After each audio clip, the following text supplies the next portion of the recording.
بسم اللہ الرحمن الرحیم۔ جبین لائبریری میں آپ کو خوش آمدید کہتے ہیں۔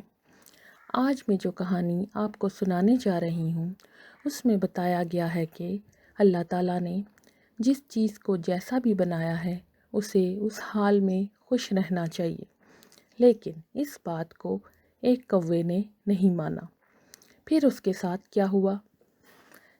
ایک کوے کو اپنی شکل و صورت پر بہت گھمنڈ تھا۔ اس کا خیال تھا کہ میں بہت خوبصورت ہوں۔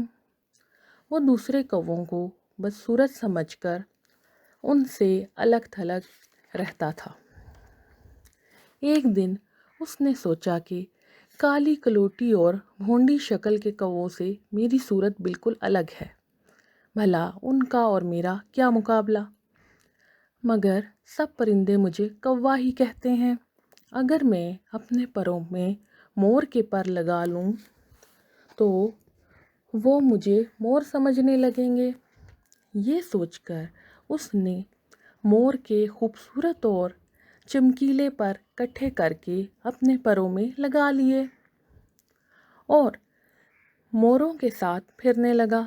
موروں نے اس کالے کلوٹے کوے کو اپنے ساتھ پھرتے دیکھا تو سب مل کر اس پر ٹوٹ پڑے اور چونچے مار مار کر اس کے سارے پر نوچ ڈالے۔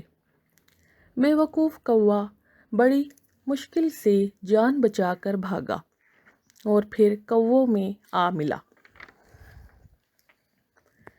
کوے پہلے ہی اس کی اکڑ فوں سے بیزار تھے، اب جو یہ ان کے پاس پہنچا تو انہوں نے بھی اسے مار کر نکال دیا۔ اس طرح یہ بے وقوف کوا نہ موروں میں رہ سکا اور نہ کووں میں۔ وہ بہت پچھتایا اور دل میں کہنے لگا، سوچا تھا کیا اور ہو گیا کیا، نہ ادھر کے رہے نہ ادھر کے رہے۔ اسی لیے ہر چیز کو اللہ تعالیٰ نے جس طرح بنایا ہے اسے اس حال میں خوش رہنا چاہیے۔